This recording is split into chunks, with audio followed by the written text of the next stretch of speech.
బాబు మోసాలని భరించలేక కదా, చంద్రబాబు నాయుడు గారి మోసాలని, చంద్రబాబు నాయుడు గారి వంచల్ని భరించలేకే కదా 5 ఏళ్ల క్రితం రాష్ట్రంలోని అన్ని సామాజిక వర్గాలు, రాష్ట్రంలోని అన్ని ప్రాంతాల వారు, మొత్తం ప్రజలందరూ కూడా చొక్కా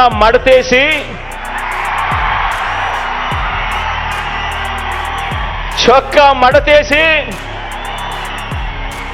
బాబుకున్న కుర్చీలను కూడా మడిచి చీపుళ్లతో ఊడ్చి వారి పార్టీని శాసనసభలో 102 నుంచి 23కు తగ్గించారు కదా అని అడుగుతా ఉన్నాను. అదే పని మరోసారి చేయడానికి చొక్కాలు మడత వేయడానికి సిద్ధంగా ఉన్నారా? ఇదే పెద్ద మనిషిని చంద్రబాబు నాయుడు గారిని ఇక్కడి నుంచి సవాలు విసురుతా ఉన్నా. 14 సంవత్సరాలు ముఖ్యమంత్రిగా పరిపాలన చేశారు. మీ పేరు చెబితే కనీసం ఒక్కటంటే ఒక్క మంచి స్కీమ్ అయినా గుర్తుకొస్తుందా అని అడుగుతా ఉన్నాను. ఆ అక్క చెల్లెమ్మలకు చెప్పండి, ఫ్యాన్ ఎప్పుడు ఇంట్లోనే ఉండాలి,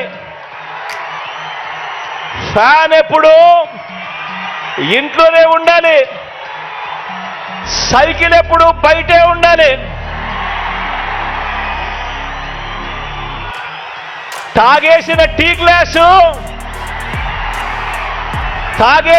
గ్లాసు ఎప్పుడు సింక్ లోనే ఉండాలి. అక్క చెల్లెమ్మలకు మీరంతా కూడా ప్రతి ఒక్కరికి కూడా అర్థమయ్యేలా చెప్పండి. ఇంకా 6 రావాల్సినవి ఉన్నాయి అని అంటాడు. రంగురంగుల మేనిఫెస్టోతో మళ్ళీ మోసం చేసేందుకు బయలుదేరాడు ఈ పెద్ద మనిషి.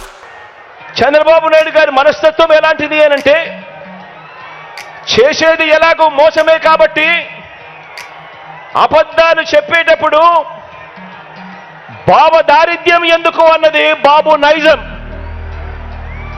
ఎలాగూ చేసేది లేదు, ఎలాగూ చెప్పేది అబద్ధాలు, ఎలాగూ చేసేది మోసమే కాబట్టి ఇక ఎలాగో మోసమే చేస్తా ఉన్నప్పుడు ఇక నోటికి కట్టడి ఎందుకు, అబద్ధాలు చెప్పేటప్పుడు బాబు దారిద్ర్యం ఎందుకు అన్నది బాబు నైజం. నమ్మినవాడు మునుగుతాడు, నమ్మించిన వాడు దోచుకోగలుగుతాడు అన్నది బాబు సిద్ధాంతం. ఆలోచన చేయమని అడుగుతా ఉన్నాను. చంద్రబాబు నాయుడు గారు 3 సార్లు ముఖ్యమంత్రి అయ్యాడు. 3 సార్లు తాను మేనిఫెస్టోను ప్రవేశపెట్టాడు. ఎన్నికలకు ముందు ప్రజలకు ఫలానిది చేస్తాను అని చెప్పి రంగురంగుల కాగితాలతో ఆశ పెట్టాడు. పెట్టిన తర్వాత ప్రతి సందర్భంలోనూ కూడా తాను చేసింది మోసం. ఆ దగ కళ్ళ ఎదుటే కనిపిస్తా ఉంది.